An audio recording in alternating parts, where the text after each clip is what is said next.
اصل معجزہ کسے کہتے ہیں؟ جسے کوئی نبی چیلنج کے ساتھ پیش کرتا ہے کہ یہ ہے میری رسالت کا ثبوت، آؤ مقابلہ کر لو۔ حضرت موسیٰ علیہ السلام کے جو اصل معجزے تھے وہ دو تھے۔ ایک عصا، جس کا کہ مقابلہ کیا، آپ کو معلوم ہے کہ فرعون نے تمام جو جادوگر تھے پورے مملکت کے انہیں جمع کیا اور مقابلہ کیا۔ تو جس چیز کو کہ پیش کیا جائے چیلنج کے ساتھ کہ آؤ تو مقابلہ کر لو، وہ اصل معجزہ ہوتا ہے اس نبی اور رسول کا۔ تو حضور صلی اللہ علیہ وسلم کا اصل معجزہ، یعنی معجزات، آپ یہ مغالطے میں مبتلا نہ ہو، میں بقیہ معجزات کی نفی نہیں کر رہا، یہ واقعات اپنی جگہ حق ہیں کہ حضور کو پتھر سلام کرتے تھے۔ حضور صلی اللہ علیہ وسلم جس کھجور کے تنے کے ساتھ ٹیک لگا کر خطبہ دیا کرتے تھے، جبکہ ابھی مسجد نبی میں ممبر نہیں بنا تھا، جب تعداد زیادہ ہو گئی مسلمانوں کی اور ضرورت محسوس ہوئی کہ ذرا بلند مقام پر کھڑے ہو کر آپ خطبہ ارشاد فرمائیں، تو پھر وہ ممبر بنا کر رکھا گیا۔ پہلے مرتبہ جب آپ ممبر پر چڑھ رہے تھے خطبہ دینے کے لیے، تو اس کھجور کے سوکھے تنے میں سے ایسی آواز آئی جیسے کوئی بچہ بلک بلک کر رو رہا ہو کہ وہ سعادت جو مجھے حاصل رہی تھی آج تک میں محروم ہو گیا۔ تو یہ انبیاء کا مقام ہے۔ مولانا روم نے اسی لیے کہا ہے کہ فلسفی کو منکر حنانہ است، از حواس انبیاء بیگانہ است۔ فلسفی اور عقلیت پرست انسان وہ تو حنانہ کا انکار کر دے گا، کیسے ممکن ہے سوکھا تنا اور اس کے اندر سے بچے کی طرح بلکنے کی آواز آئے، لیکن یہ اس لیے کہ وہ انبیاء کے خصوصی احوال جو ہے ان کو جانتا نہیں۔ اس قسم کے خرق عادت واقعات حضور کی زندگی میں بھی بے شمار ہوئے، لیکن حضور کا وہ معجزہ جس میں تحدی کے ساتھ چیلنج کے انداز میں کہا گیا کہ آؤ مقابلہ کرو، وہ صرف اور صرف قرآن ہے۔ چنانچہ آپ سورہ بنی اسرائیل میں دیکھیں گے، قُلْ لَئِنِ اجْتَمَعَتِ الْإِنسُ وَالْجِنُّ عَلَىٰ أَن يَأْتُوا بِمِثْلِ هَٰذَا الْقُرْآنِ لَا يَأْتُونَ بِمِثْلِهِ وَلَوْ كَانَ بَعْضُهُمْ لِبَعْضٍ ظَهِيرًا۔ اے نبی چیلنج کر دیجئے، اگر تمام انسان اور تمام جن مل کر یہ چاہیں کہ اس قرآن جیسی کوئی تصنیف کر دیں، تو چاہے وہ ایک دوسرے کا کتنی بھی اس میں مدد کریں اور تعاون کریں، وہ ہرگز قرآن جیسی کتاب تصنیف نہیں کر سکتے۔ اس سے آگے بڑھ کر یہ بات کہی گئی، اچھا پورا قرآن نہیں لا سکتے، اس قرآن کی طرح کی 10 صورتیں ہی تصنیف کر لو۔ جب اس کا بھی جواب نہیں دیا گیا تو جسے کہتے ہیں برسبیل تنزل، اور پنجابی میں کہتا ہے کہ برے کو گھر تک پہنچانا، وہ برے کو گھر تک پہنچانے کے لیے فرمایا ایک صورت ہی بنا لاؤ۔ یہ سورہ ہود میں اور سورہ یونس میں یہ مضمون آیا، اور پھر سورہ بقرہ میں ہجرت کے بعد جو پہلی سورت نازل ہوئی اس میں پھر اس کو دہرا دیا گیا، وَإِن كُنتُمْ فِي رَيْبٍ مِّمَّا نَزَّلْنَا عَلَىٰ عَبْدِنَا فَأْتُوا بِسُورَةٍ مِّن مِّثْلِهِ وَادْعُوا شُهَدَاءَكُم مِّن دُونِ اللَّهِ إِن كُنتُمْ صَادِقِينَ۔ کہ اگر تمہیں کوئی شک ہے اس کتاب کے بارے میں جو ہم نے نازل فرمائی ہے، شک کیا ہوگا؟ شک اسی بات میں ہوگا کہ شاید یہ محمد کا اپنا کلام ہے صلی اللہ علیہ وسلم، یا کوئی اور انسان ہے جو انہیں سکھا پڑھا رہا ہے۔ اگر تمہیں اس نوعیت کا کوئی شک ہے تو اس جیسی ایک صورت بنا لاؤ، فَأْتُوا بِسُورَةٍ مِّن مِّثْلِهِ۔ اور نوٹ کیجئے گا سورۃ العصر بھی سورت ہے، سورۃ الکوثر بھی سورت ہے، 3 آیات بھی اگر ایسی تم تصنیف کر کے لے آؤ تب تو تمہیں کچھ شک کرنے کا حق حاصل ہوگا، اور اگر نہیں کر سکتے تو جان لو فَإِن لَمْ تَفْعَلُوا وَلَن تَفْعَلُوا۔ پھر اگر تم ایسا نہ کر سکو اور ہرگز نہیں کر سکو گے، ذرا چیلنج کا انداز دیکھیے کہ ہرگز نہیں کر سکو گے، فَاتَّقُوا النَّارَ الَّتِي وَقُودُهَا النَّاسُ وَالْحِجَارَةُ، ڈرو اس آگ سے جس کا ایندھن بنیں گے انسان اور پتھر۔ اب اس بات کو سمجھیے کہ تاریخی حقیقت ہے یہ، جس کا کوئی کافر انکار نہیں کر سکتا، کہ وہ کوئی شخص اس چیلنج کو قبول کرنے کی جرات نہیں کر سکا۔ اگر جھوٹ موٹ کو بھی کوئی کھڑا ہو جاتا اور کہتا کہ ٹھیک ہے میں نے یہ ایک صورت بنائی ہے اور میرا دعویٰ یہ ہے کہ یہ قرآن جیسی ہے، تو ایک کنٹروورسی تو پیدا ہو جاتی نا۔ کچھ لوگ چاہے کہتے کہ نہیں یہ قرآن کے سطح کی نہیں ہے، لیکن یہ کہ اس کا دعویٰ تو ہو جاتا۔ لیکن تاریخ یہ بتا رہی ہے کہ سرے سے کسی شخص نے اس کی جرات نہیں کی، اس درجے وہ قرآن سے مرعوب ہوئے۔ تو حضور کا سب سے بڑا معجزہ جو آج تک زندہ ہے، اس کو ذہن میں رکھیے، میں نے جو حضرت موسیٰ حضرت عیسیٰ کے معجزات گنوائے ہیں وہ در حقیقت ان کی اپنی ذات کے ساتھ تھے۔ ید بیضا موسیٰ کے ساتھ تھا، عصا معجزہ اس وقت تھا جب موسیٰ کے ہاتھ میں تھا، اس کے بعد کئی سو برس تک وہ صندوق سکینہ جو ہے، تابوت سکینہ، اس میں وہ عصا رکھا رہا، لیکن اب وہ معجزہ نہیں تھا، وہ سوکھی لکڑی تھی، اس کے سوا کچھ نہیں۔ تو تمام انبیاء اور رسول کے معجزے ختم ہو گئے، وہ ان کی ذات کے ساتھ تھے۔ محمد الرسول اللہ کی رسالت دائمی ہے تا قیام قیامت، لہذا معجزہ بھی آپ کا دائمی ہے، وہ معجزہ آج بھی موجود ہے۔ البتہ میں ادھر ضرور توجہ دلاؤں گا کہ قرآن مجید کے اعجاز کے 3 پہلو ہیں۔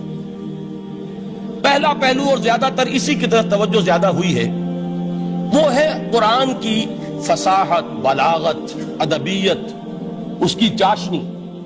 ظاہر بات ہے کہ اس کا شعور اور ادراک صرف عربوں کو ہو سکتا ہے، بلکہ میرے خیال میں ناراض نہ ہو اہل عرب تو آج کے عربوں کو بھی نہیں ہو سکتا۔ یہ اسی دور کے عرب، ان کی اپنی جو اس وقت کی زبان تھی، اس زبان میں فصحاء، بلغاء، شعراء، خطباء، ان کو اتنا ذوق تھا کہ وہ باقی پوری دنیا کو کہتے تھے یہ گونگے ہیں، بولنا ہمیں آتا ہے، خطیب ہم ہیں، شاعر ہم ہیں، خطبہ ہم دے سکتے ہیں، شعر ہم کہہ سکتے ہیں، باقی سب تو عجمی ہیں، گونگے ہیں، ان کے اندر نہ فصاحت ہے، نہ بلاغت ہے، نہ ان کے کلام میں چاشنی ہے، نہ اس کے اندر کوئی شکو ہے۔ یہ دعویٰ جنہیں تھا، جب ان کے منہ بند ہو گئے قرآن کو سننے کے بعد کہ اس کلام کا کوئی مقابلہ ممکن نہیں ہے، جو ان کے سبع معلقہ کے شعراء میں سے آخری شاعر وہ ایمان لے آئے، اس کے بعد جب ان سے کہا گیا کہ اب آپ شعر نہیں کہتے، حضرت عمر نے ایک مرتبہ ان سے سوال کیا کیا بات ہے، اب آپ نے شعر کہنے چھوڑ دیے؟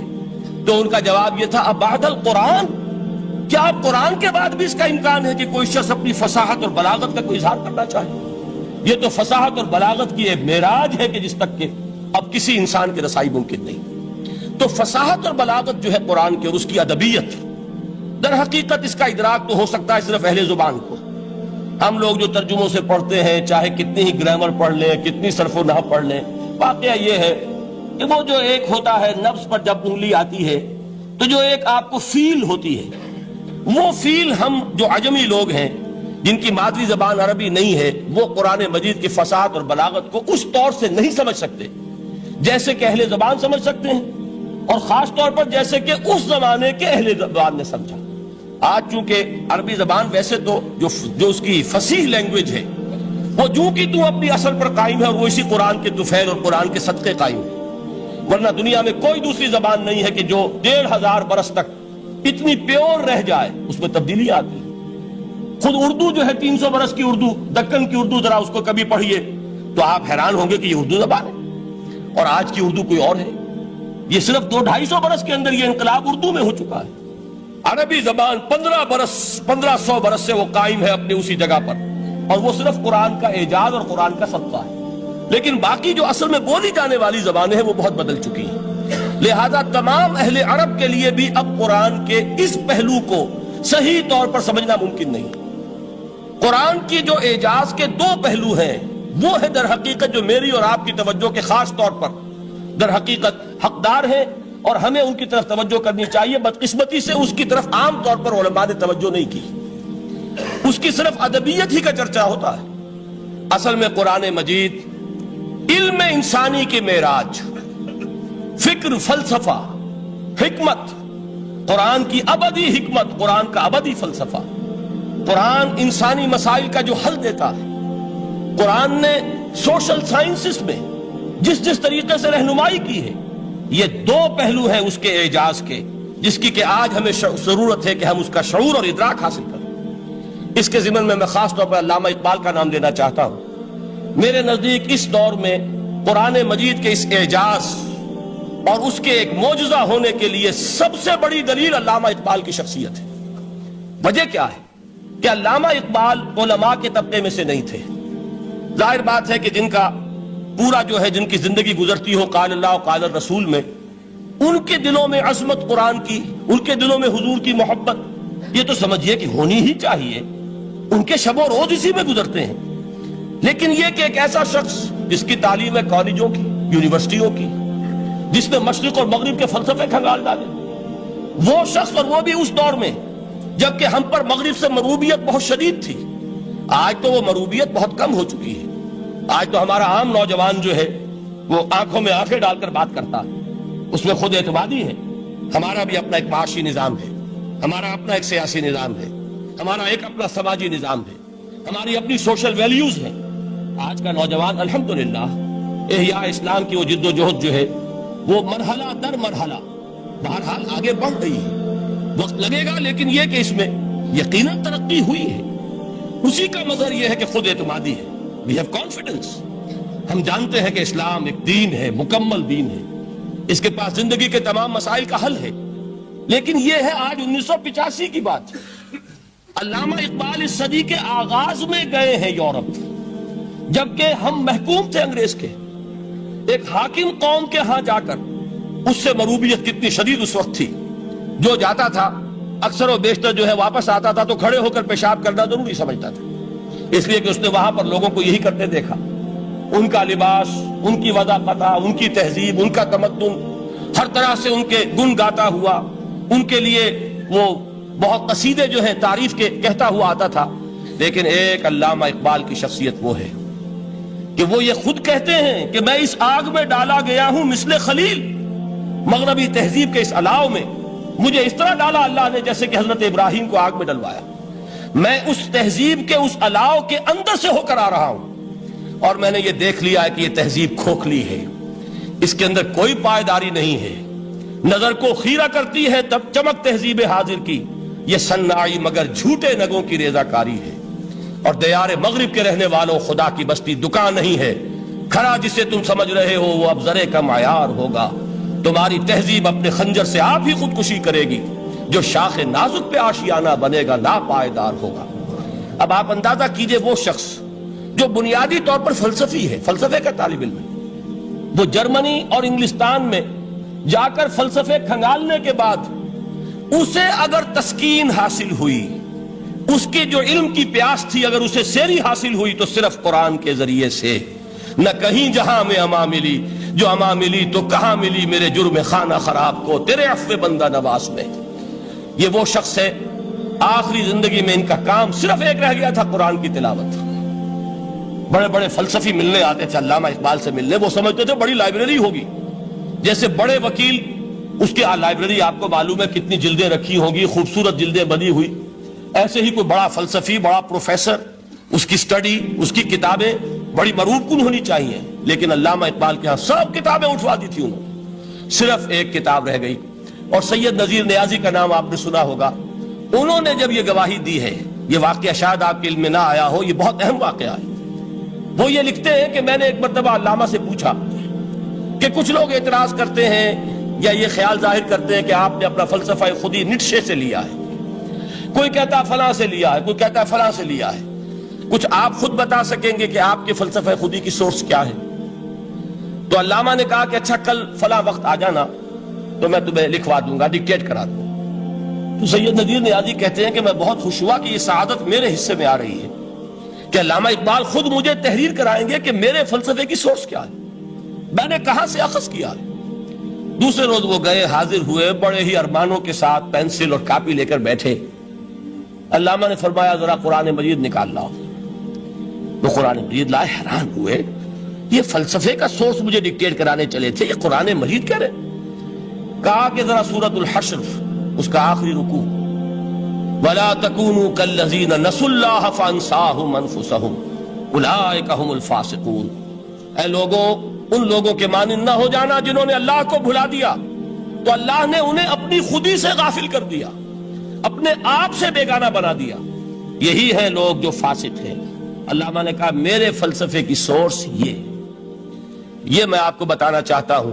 اس معنی میں کہتا ہوں کہ اس دور میں علامہ اقبال کی شخصیت کو میں اعجاز قرآن کا سب سے بڑا مظہر سمجھتا ہوں. ایک شخص 20ویں صدی عیسوی کی شخصیت، اور پھر یہ کہ وہ کہیں مسجد اور کسی مدرسے کے ماحول میں پلا بڑھا نہیں ہے، بلکہ اسکولوں اور کالجوں میں اور یونیورسٹیوں میں، اور صرف ہندوستان میں نہیں، انگلستان اور جرمنی کی یونیورسٹیوں میں رہا، جس نے اپنا لوہا منوایا ہے. وہ شخص اگر یہ کہتا ہے کہ میرے لیے فکر کی بنیاد، میرے فلسفے کی سورس، میری تمام سوچ کی رہنمائی جو ہے وہ اس کتاب نے کی ہے، تو معلوم ہوا کہ واقعتاً یہ قرآن مجید آج بھی معجزہ ہے. یہ بات تو ہوئی فلسفے اور فکر کے اعتبار سے. دوسرا پہلو جو اپلائیڈ پہلو ہے اس دور کے اعتبار سے وہ اہم تر ہو گیا ہے. انسان کے لیے جو پیچیدہ تمدنی مسائل ہیں، سیاسی مسائل کو کیسے حل کیا جائے، معاشی مسائل کا حل کیسے ہو، سماج میں توازن کیسے ہو، مرد اور عورت کے درمیان توازن کیسے ہو، ہوتا کیا ہے، یا عورت بھیڑ بکری کی طرح کی ملکیت بن جاتی ہے.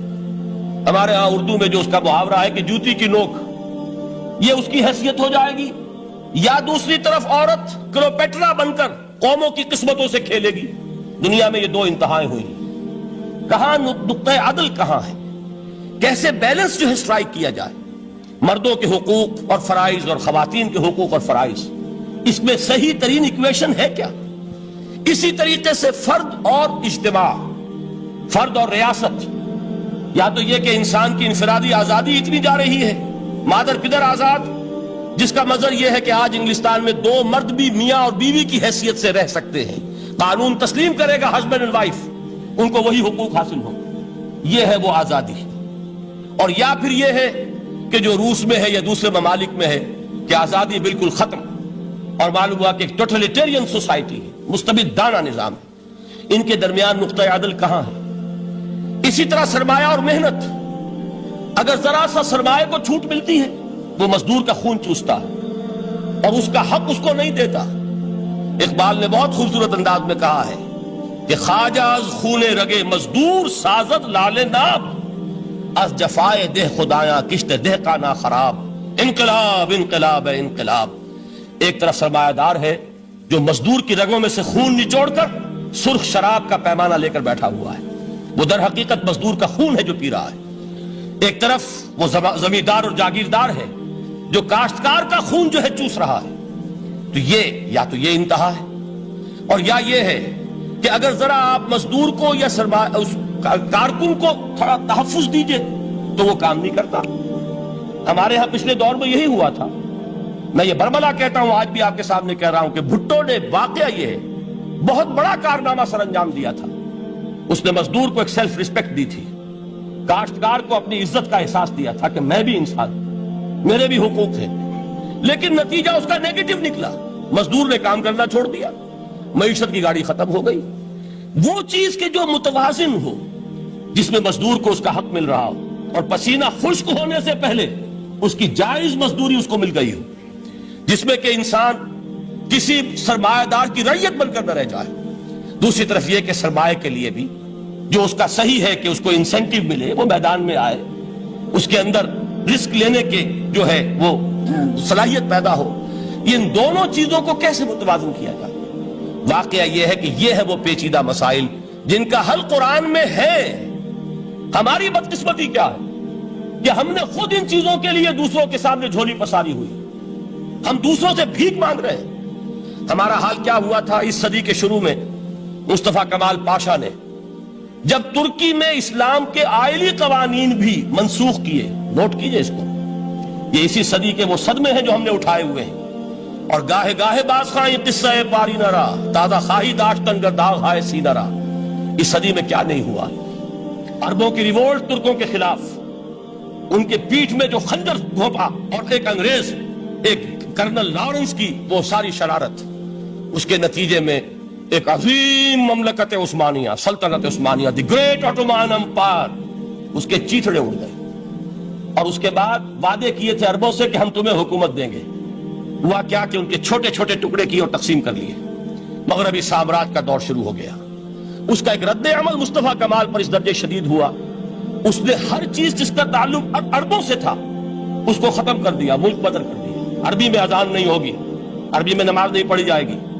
اور اسی کے ضمن میں یہاں تک گیا کہ فیملی لاز بھی، رومن لاز جو ہے وہ نافذ کیے. تو یورپ کے اخبارات نے اس وقت یہ طنز کیا تھا مسلمانوں پر، یہ مسلمان عجیب قوم ہے، کہتے یہ ہے کہ ہمارے پاس دنیا کا بہترین ضابطہ ہے، بہترین قانون ہے، ہمارے قانون سے بہتر کسی کا قانون نہیں. اور حال یہ ہے کہ فیملی لاز کے لیے بھی یہ ہم سے بھیک مانگ رہے ہیں، ہم سے وہ قوانین لے کر اپنے ہاں نافذ کر رہے ہیں. آج بدقسمتی سے اکثر و بیشتر مسلمان ممالک کا حال یہی ہے. آج ہم ان سے بھیک مانگ رہے ہیں. کہیں جمہوریت کی بھیک ہے، کہیں سوشلزم کی بھیک ہے، کہیں کسی اور سماجی نظام کی بھیک ہے، کہیں مرد اور عورت کی کامل مساوات کا ایک نظریہ ہے، شانہ بشانہ چلنے والا فلسفہ ہے، جو خالص مغرب کی تہذیب کی ایک بھیک ہے جو مانگی جا رہی ہے. کاش کہ آج قرآن کے اس اصل اعجاز کی طرف، جو اس کا اصل معجزہ اس دور کے لیے، میں نے عرض کیا کہ اعجاز قرآنی کا وہ معجزہ کہ وہ فصاحت اور بلاغت کی معراج ہے. وہ یا تو اپریشیٹ کر سکتے ہیں اہل عرب، اور اہل عرب میں سے بھی حقیقت میں وہ جو قدیم جاہلی شاعری کے جاننے والے ہیں جو بہت کم رہ گئے اب، وہ جان سکتے ہیں کہ جب قرآن نازل ہوا تو کیوں زبانیں گنگ ہو گئی تھی، کیوں کوئی ایک شخص جھوٹ موٹ کو بھی مدعی بن کر نہیں آ سکا کہ یہ میں نے قرآن کی جیسی ایک کتاب یا قرآن جیسی ایک سورت یا قرآن کی طرح کے چند جملے میں نے موضوع کر دیے ہیں. لیکن دوسرا پہلو ہے فکر اور فلسفہ، اس کے اعتبار سے جس کا سب سے بڑا ثبوت اس دور میں علامہ اقبال. اور تیسرا پہلو ہے Islamic social sciences, political science, economics, sociology. اس میں جو کچھ قرآن نے دیا ہے، جو آج بھی انسان کی رہنمائی کے لیے بہترین نظام ہے، اس نظام کو ہم سمجھے، اسے دنیا کے سامنے پیش کریں، تب در حقیقت قرآن مجید کا اعجاز سامنے آئے. یہ دو پہلو تو میں نے وہ عرض کیے ہیں کہ جو کسی غیر مسلم کو بھی نظر آئیں گے. قرآن کا پریزروڈ ہونا، اس کی انٹیگریٹی، اوتھینٹسٹی، یہ چیزیں وہ ہے کہ جو سب نے مانی.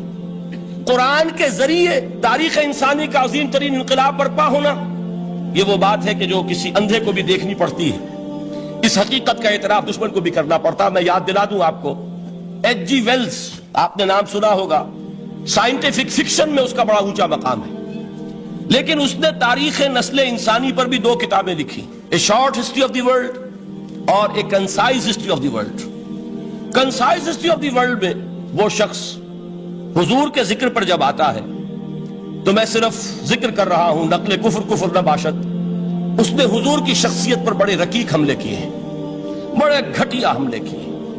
حضور کی خاص طور پر تعدد ازدواج کا جو معاملہ ہے، یہ کڑوی گولی ان کے حلق سے اتر نہیں سکتی، اس لیے کہ ان کا آئیڈیل ہے حضرت مسیح اور حضرت یحییٰ، جان دی بیپٹسٹ اینڈ جیسس آف نازارت. ان دونوں نے ایک شادی بھی نہیں کی، تجرد کی زندگی بسر کی، لہذا ایک شادی بھی ان کے نزدیک گھٹیا فعل ہے. تو حضور نے تو کی ہیں 11 شادیاں، 11 نکاح کے. یہ جو کڑوی گولی ہے یہ ان کے حلق سے نیچے نہیں اترتی، اس لیے میں انہیں معذور سمجھتا ہوں. تو اس نے اس پہلو سے تو بڑے حملے کیے، لیکن خطبہ حجۃ الوداع کے وہ جملے جو ہے تاریخی، پورے کے پورے اس نے کوٹ کیے. لا فصل لعربی علی عجمی ولا لعجمی علی عربی ولا لأحمر علی اسود ولا لأسود علی احمر الا بالتقوی کلکم بنو آدم وآدم من تراب. کسی عرب کو کسی عجمی پر کوئی فضیلت نہیں، کسی عجمی کو کسی عرب پر کوئی فضیلت نہیں، کسی گورے کو کسی کالے پر کوئی فضیلت نہیں، کسی کالے کو کسی گورے پر کوئی فضیلت نہیں سوائے تقوی کے. تم سب کے سب آدم کی اولاد ہو اور آدم مٹی سے بنائے گئے تھے. یہ الفاظ لکھ کر کہتا ہے کہ جہاں تک human fraternity, equality and freedom, 3 الفاظ نوٹ کیجئے، انسانی حریت، انسانی مساوات، انسانی اخوت. کہتا ہے جہاں تک ان 3 چیزوں کے واز ہیں، سرمنز کا تعلق ہے، وہ تو دنیا میں پہلے بھی بہت کہے گئے. عیسائی ہونے کے باوجود خاص طور پر نام لیتا ہے جیسس آف نازارت. سرمنز تو حضرت مسیح کے ہاں بھی بہت مل جائیں گے کہ تمام انسان برابر ہیں، سب کو بھائی بھائی ہونا چاہیے، سب انسان آزاد ہیں، تمیز بندہ و آقا فساد آدمیت ہے. لیکن وہ کہتا ہے کہ یہ ماننا پڑتا ہے تاریخ انسانی میں پہلی مرتبہ ان اصولوں پر ایک انسانی معاشرہ قائم کیا محمد نے صلی اللہ علیہ وسلم. یعنی حضور کے ساتھ یہ معاملہ ایمپٹی سلوگنز کا نہیں ہے، یہ صرف واز نہیں ہے، یہ صرف سرمنز نہیں ہیں، یہ ایمپٹی سلوگنز نہیں ہے. He translated these things into actuality. ایک حقیقت، ایک واقعہ کی شکل دی ہے محمد نے صلی اللہ علیہ وسلم. وہ معاشرہ پیدا کیا جس میں انسانی اخوت، انسانی مساوات اور انسانی حریت، یہ تینوں اقدار بتمام و کمال موجود تھی. یہی وجہ ہے اس صدی میں نوٹ کیجئے، گاندھی جی، موہن داس کرم چند گاندھی، جس کو آج پوری دنیا میں تسلیم کیا جاتا ہے، عالم عرب میں بھی مہاتما گاندھی کی بڑی عزت ہے. پنڈت نہرو کا کسی زمانے میں استقبال ہوا تھا ریاض میں، تو ہمیں بہت غصہ آیا تھا کہ مرحبا برسول السلام، welcome to the prophet of peace. یہ الفاظ تھے کہ جن سے پنڈت نہرو کا استقبال ہوا تھا. غصہ ہمیں بہت آیا، یہ رسول کا لفظ استعمال کر دیا انہوں نے. بعد میں ہم نے سوچا بھائی رسول کے معنی ان کے ہاں ایلچی کے ہیں، تو انہوں نے اس کو اپنی جو بھی غلطی میں سمجھا یا صحیح سمجھا، اس کو چھوڑ دیجئے، میں کوئی سیاسی گفتگو نہیں کرنا چاہتا. انہوں نے سمجھا کہ یہ شخص اس وقت امن کا پیغام بر ہے، لہذا اس کو ویلکم کیا. بہرحال گاندھی جی کا جہاں تک معاملہ ہے، آپ کے علم میں ہے کہ پوری دنیا میں اس شخص کی عظمت کو تسلیم کیا گیا ہے۔ ہمارا معاملہ، ہندوستانی مسلمانوں کا معاملہ یہ دوسرا ہے۔ وہ تو آپ کو معلوم ہے کہ جوتا جسے کاٹتا ہے اسے پتا چلتا ہے کہ یہ جوتی کاٹ رہی ہے، ورنہ دیکھنے والے کو پتا چلے گا بڑا خوبصورت جوتا ہے، بڑا عمدہ جوتا ہے، کوئی اس میں خرابی نہیں ہے، لیکن جسے وہ پنچ کر رہی ہے اسے پتا ہے کہ یہ ہے کیا۔ اس اعتبار سے ہمارا معاملہ علیحدہ ہے، لیکن دنیا کو بہت خوبصورت اور بہت ہی اعلیٰ اور بہت ہی اونچی شخصیت ایک نظر آتی ہے۔ بہرحال ایک پہلو سے یقیناً ماننا پڑے گا اس کی عظمت کو، کہ ہندو قوم کے لیے اور ہندوستان کے لیے، اس کی آزادی کے لیے جو عظیم جدوجہد کی ہے، اس میں کوئی شک نہیں۔ میں اس وقت جو بات عرض کرنا چاہتا ہوں کہ 1937 کا تصور کیجئے۔ 1937 میں آپ کو معلوم ہے 1935 میں قانون بنا تھا، اور پہلی مرتبہ الیکشنز ہوئے تھے بر صغیر میں 1937، اور وہ ہوئے تھے صوبائی الیکشنز۔ ان کے نتیجے میں وزارتیں قائم ہوئی، مسلم لیگ نے بائیکاٹ کیا تھا الیکشن کو، لہذا پورے ہندوستان میں تمام صوبوں میں کانگریس کے وزراء کی وزارتیں بنی۔ ہریجن اخبار میں ایک مقالہ لکھا تھا گاندھی جی نے اس وقت، جس میں کہ ان کانگریسی وزراء کے سامنے نصیحت کے انداز میں یہ بات رکھی تھی کہ آج جب کہ آپ لوگوں کو اختیار مل رہا ہے، اور حکومت، یہ پہلی انسٹالمنٹ تھی جو انگریزوں نے دی تھی ہمیں، سیلف رول یا ہوم رول کی پہلی انسٹالمنٹ تھی، تو جو بھی تمہیں اختیارات مل رہے ہیں اس میں میں تمہارے سامنے حضرت ابو بکر اور حضرت عمر کی مثال رکھتا ہوں۔ یہ ہے وہ بات کہ جادو وہ جو سر چڑھ کر بولے۔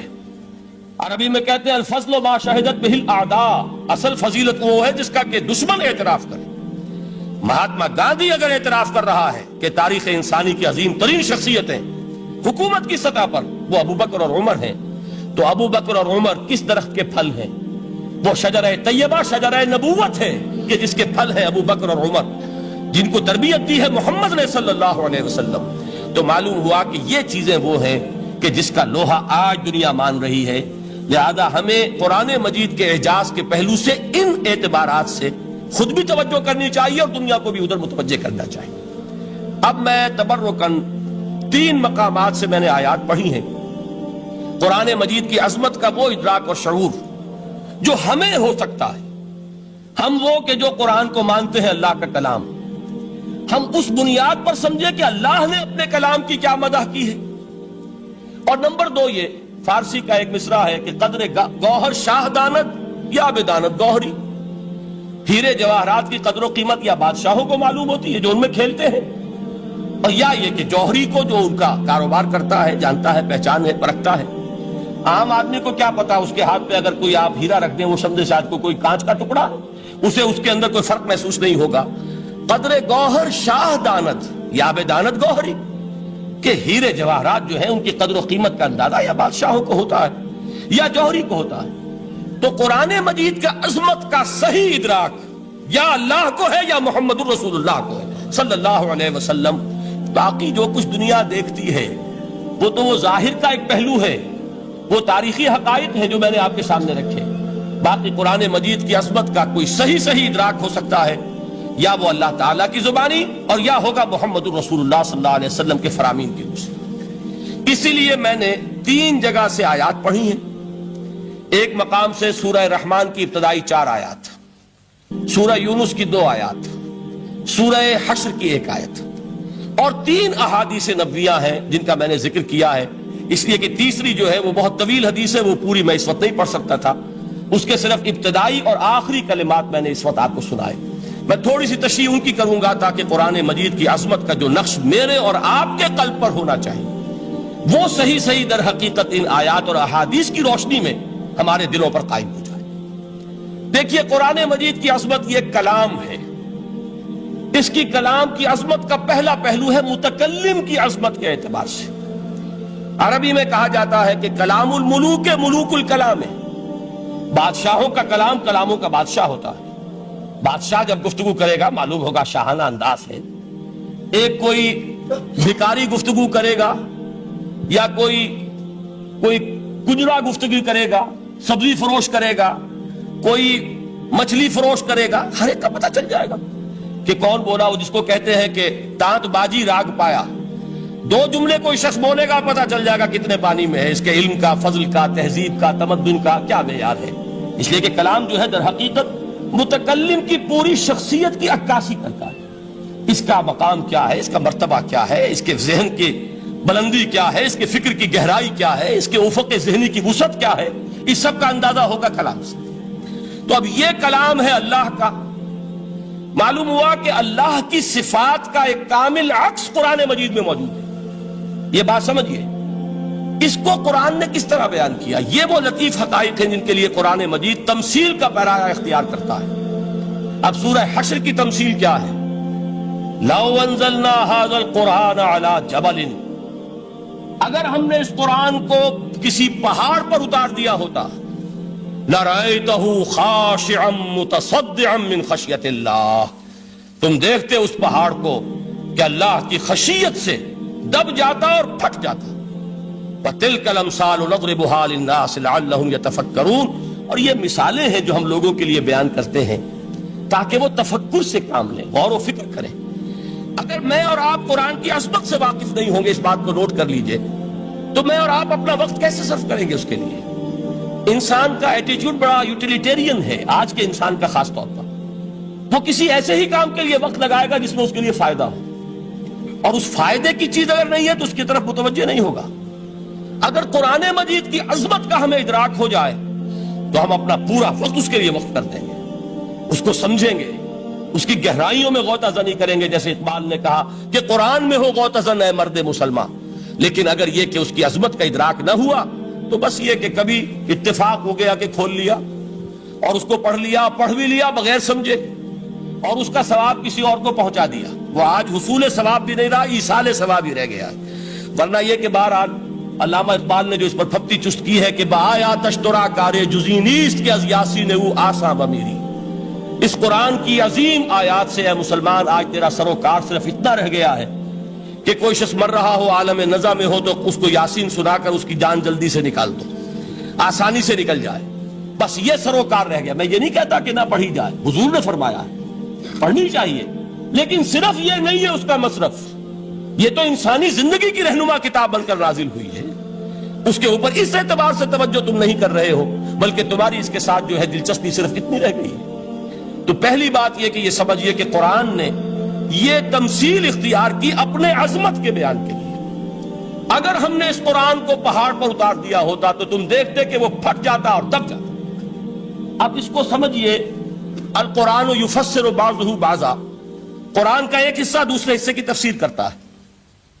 سورہ اعراف میں واقع آیا ہے کہ حضرت موسیٰ علیہ السلام کا آپ کو معلوم ہے کہ کوہ طور پر اللہ تعالیٰ سے ہم کلامی کا شرف حاصل کرتے تھے. گفتگو ہو رہی ہے لیکن اللہ نظر نہیں آ رہا. اب اس کو اپنے اوپر طاری کیجئے. یہ صاف سامنے آتے بھی نہیں، صاف چھپتے بھی نہیں. یہ جو صورتحال تھی کہ اگر کسی کی آپ آواز سن رہے ہیں، کلام سن رہے ہیں، سامنے نہیں آ رہا، تو آپ کے دل میں خواہش پیدا ہوگی کہ ذرا سا یہ پردہ بھی اٹھا دیا جائے، مجھے دیدار بھی حاصل ہو جائے. لہذا سورہ اعراف میں ہے جب کئی بار یہ شرف ہم کلامی حاصل ہوا اللہ سے، تو حضرت موسیٰ علیہ السلام نے بڑی ہمت سے کام لیا، بڑی جرت کی درخواست کر دی، رب ارنی انظر الیک. یہ جو پردہ بیچ میں حائل کیا ہوا ہے پروردگار، تو میرا شوق دیکھ، میرا اشتیاق دیکھ، تو مجھے ذرا دیدار بھی عطا ہو جائے. اس پر کیا بات کہی گئی؟ لن ترانی، موسیٰ تم مجھے ہرگز نہیں دیکھ سکتے، تم اس جسد ظاہری کے ساتھ، اس جسد مادی کے ساتھ، ان عنصری آنکھوں سے میرا دیدار نہیں کر سکتے. ولیکن انظر الی الجبل، دیکھو ہم تمہیں ایک مثال دیے دیتے، ذرا اس پہاڑ کی طرف دیکھو، ہم اپنی ایک تجلی اس پر ڈالیں گے. فإن استقر مکانہ فسوف ترانی، اگر وہ پہاڑ ہماری تجلی کو جھیل جائے، تحمل کر لے، تو تم بھی سوچنا کہ شاید ہمیں دیکھ سکو. اس کے بعد ہوا کیا؟ فلما تجلی ربہ للجبل جعلہ دکا وخر موسیٰ صعقا. جب اللہ تعالیٰ نے پہاڑ پر اپنی ایک تجلی ڈالی تو وہ پہاڑ جو ہے پھٹ گیا. اور موسیٰ، اب دیکھیے براہ راست تجلی موسیٰ پر نہیں ہے، یہ انڈائریکٹ مشاہدہ ہے تجلی ربانی کا کہ جو پہاڑ پر ہوئی ہے، اور پہاڑ کی جو کیفیت ہوئی ہے اس کے مشاہدے سے حضرت موسیٰ بے ہوش ہو کر گر گئے. وَصَعِقَ مُوسَىٰ خَرَّ مُوسَىٰ صَعِقًا. یہ ہے وہ مثال جو یہاں دی ہے قرآن کے لیے.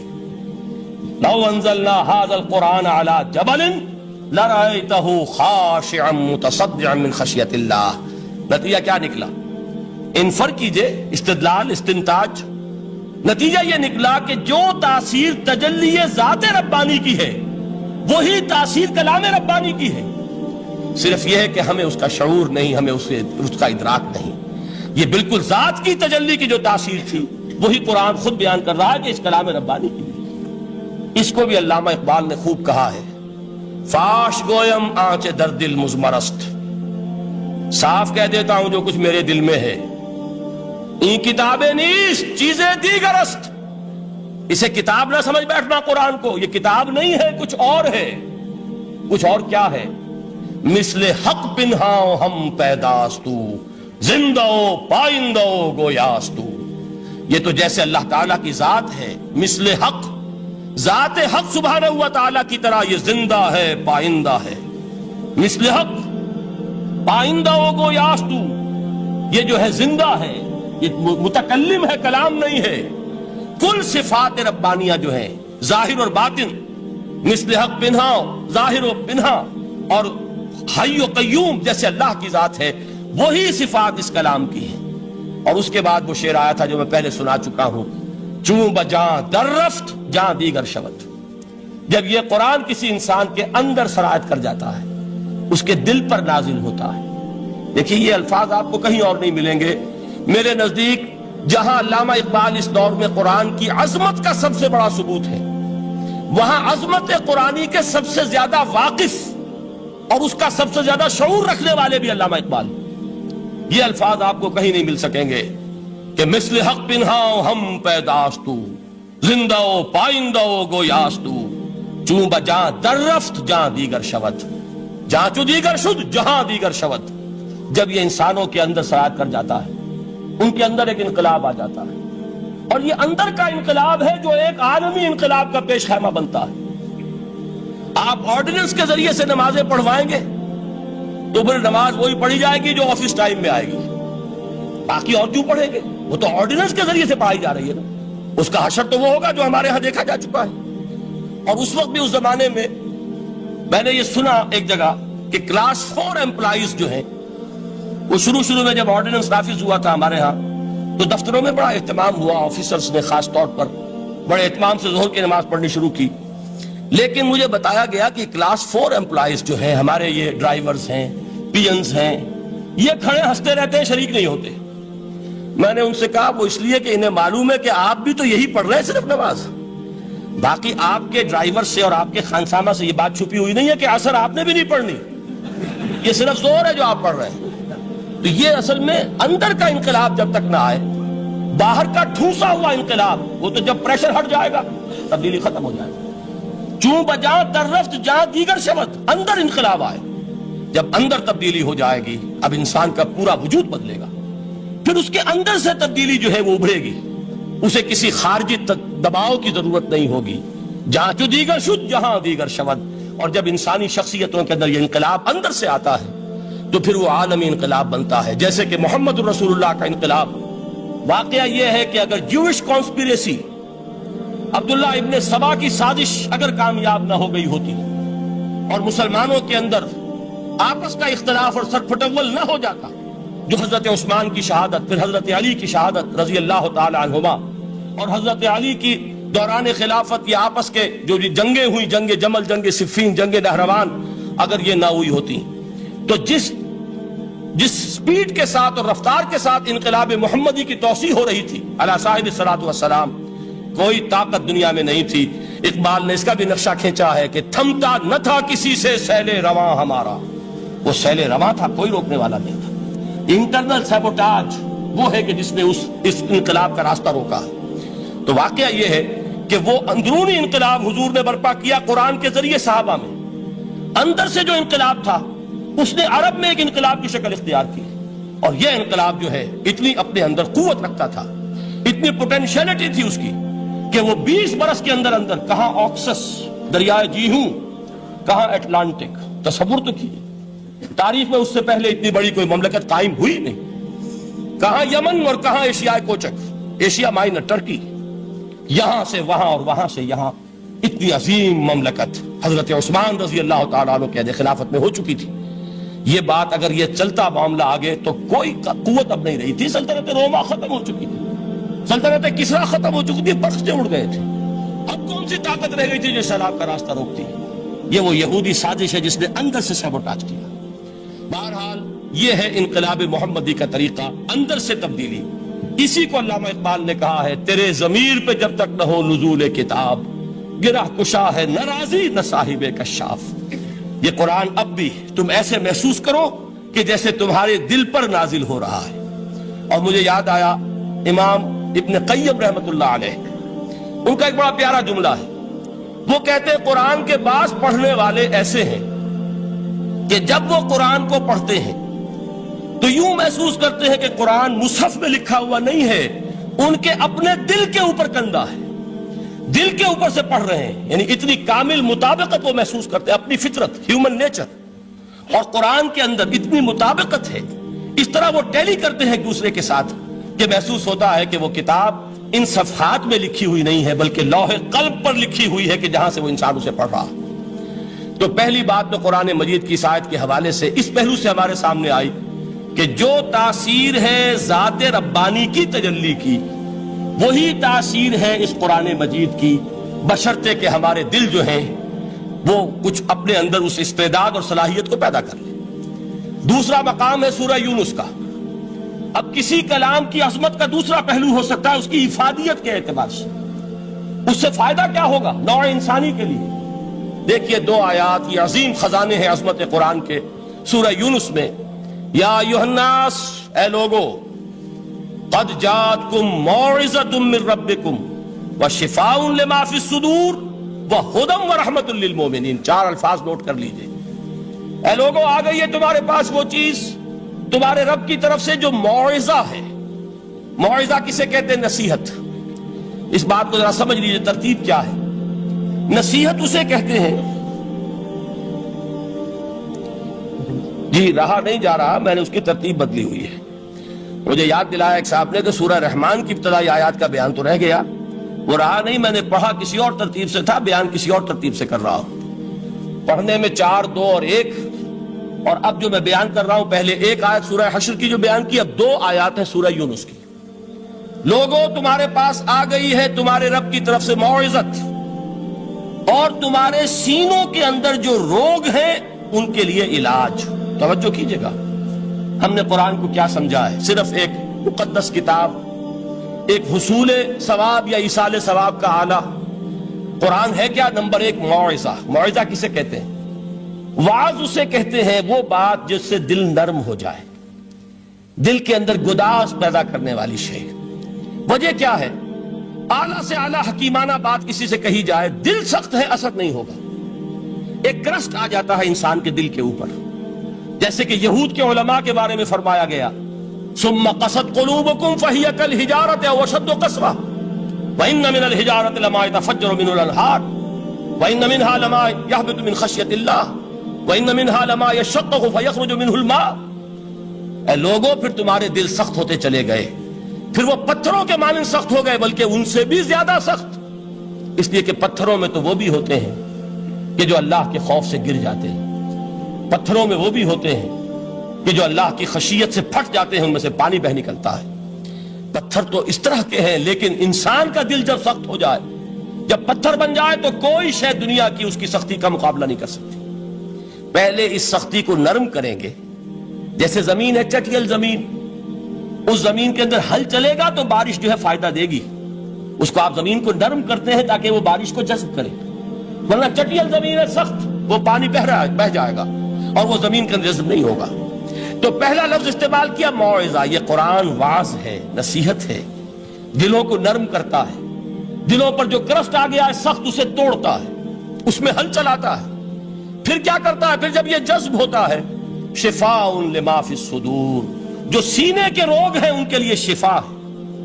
اب آپ غور کیجئے گا, علامہ اقبال نے انہی 2 اعتبارات سے مسلمانوں کا مرثیہ کہا ہے کہ مسلمانوں نے اس قرآن کو نہ موعظہ کے لیے استعمال کیا اور نہ تزکیہ نفس کے لیے استعمال کیا, بلکہ اس کو تو صرف بنا لیا ہے وہ جان آسانی سے نکالنے کا نسخہ یا ایصال ثواب کا آلہ؟ چنانچہ کہتے ہیں واعظ کے لیے واعظ دستاں زنو افسانہ بند، واعظ جو ہے ہمارے داستانے کہتے ہیں، افسانے کہتے ہیں، قصے کہتے ہیں، لطیفے کہتے ہیں، معنی او پست و حرف او بلند، اس کے بیان میں معنی تو ہوتے ہیں بہت ہی گھٹیا، نیچے کے پست، الفاظ کا شکو ہوتا ہے، الفاظ بہت اونچے ہوتے ہیں۔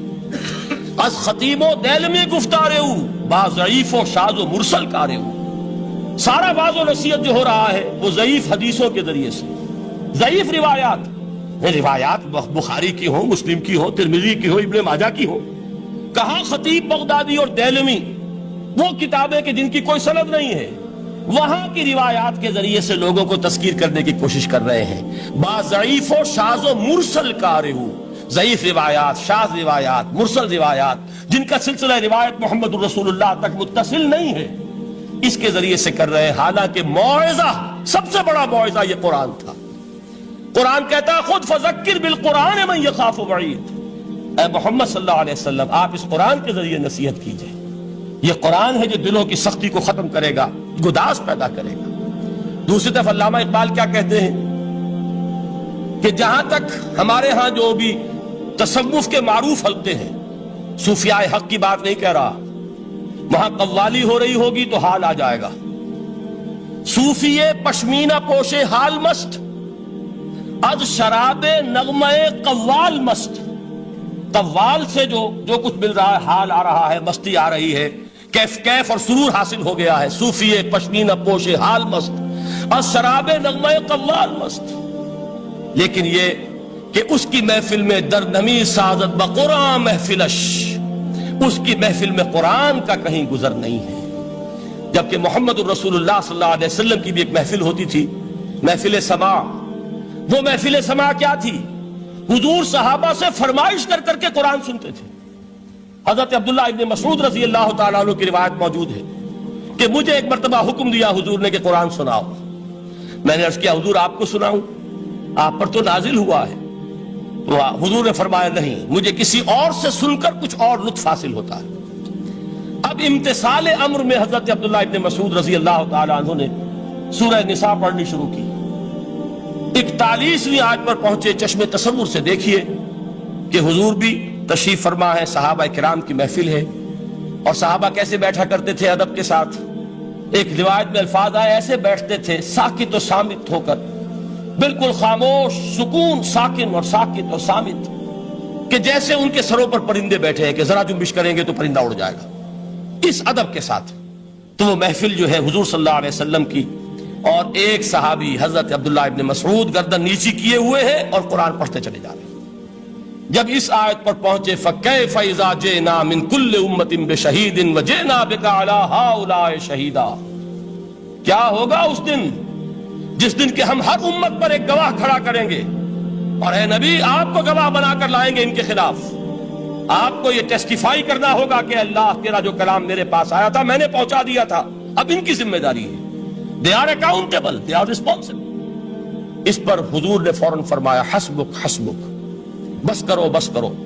اور حضرت عبداللہ ابن مسعود فرماتے کہ میں نے جب نگاہ اٹھا کر دیکھا حضور کے آنکھوں سے آنسو روا تھے۔ یہ ہے سماع، یہ محفل سماع ہے، کاش کہ اللہ تعالی ہمیں اس کی توفیق عطا فرمائے۔ یہ ہے مسنون محفل سماع، اس قرآن کے اندر وہ گداز ہے۔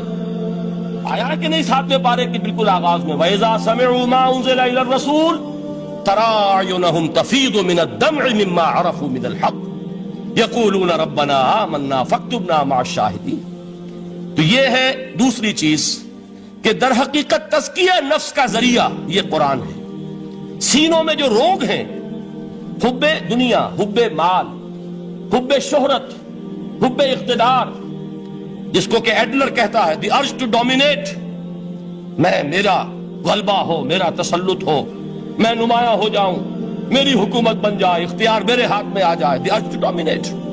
یہ ساری ارجز ہیں ہماری در حقیقت جس سے فساد رونما ہے۔ یہ حب مال ہے جس کی وجہ سے ہمارے اندر تنافس ہے۔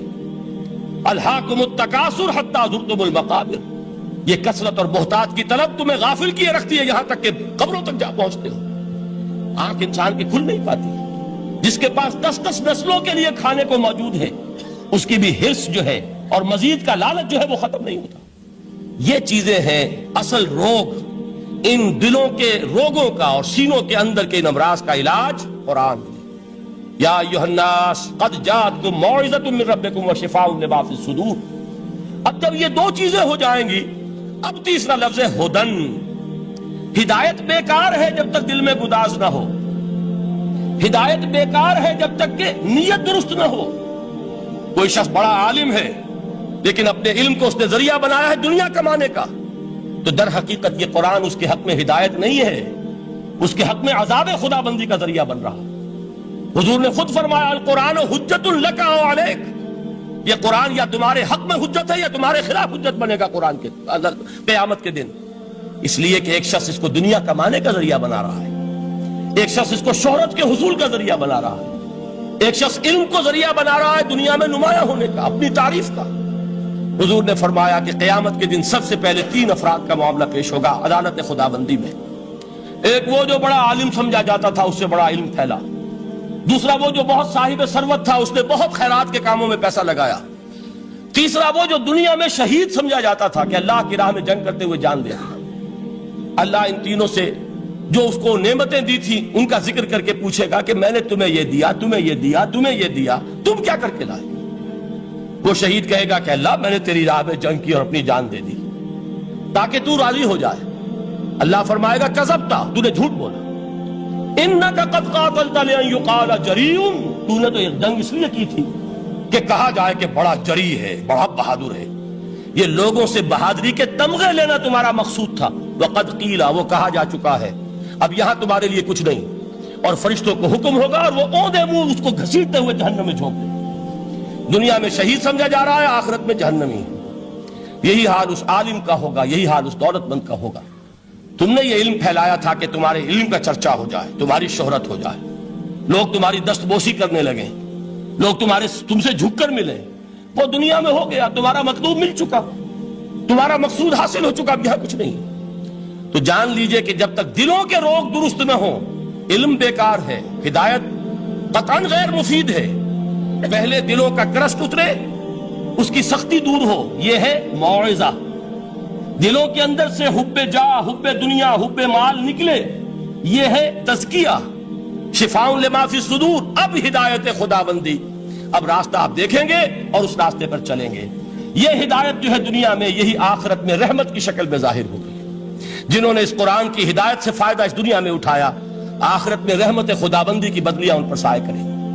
ایک حدیث میں تو باقاعدہ الفاظ آئے ہیں کہ سورہ بقرہ اور سورہ آل عمران یہ 2 بدلیوں کی صورت میں ظاہر ہوں گی میدان حشر میں، اور ان لوگوں پر سایہ کریں گی کہ جن کو ان سے بڑی محبت تھی۔ یہ 4 الفاظ نوٹ کر لیجئے اسی ترتیب کے ساتھ۔ یا ایھا الناس قد جاءتکم موعظۃ من ربکم وشفاء لما فی الصدور وہدی ورحمۃ للمؤمنین۔ قل بفضل اللہ وبرحمتہ، اے نبی کہہ دیجئے یہ اللہ کا بڑا فضل ہے، لوگوں سمجھو، اس کی بڑی رحمت کا ظہور ہوا ہے اس قرآن کی شکل میں، اس کی رحمت کا مظہر عدم قرآن ہے، اس کے فضل کا سب سے بڑا ثبوت قرآن ہے۔ فبذالک فلیفرحوا، اس پر انہیں خوشیاں منانی چاہیے۔ اترانا ہے تو اس پر اترائیں کہ اتنی بڑی دولت ہمارے پاس ہے، اتنا بڑا احسان ہے جو اللہ نے ہم پر کیا ہے۔ فبذالک فلیفرحوا هو خیر مما یجمعون، جو چیزیں یہ جمع کرنے کی فکر کر رہے ہیں ان سے کہیں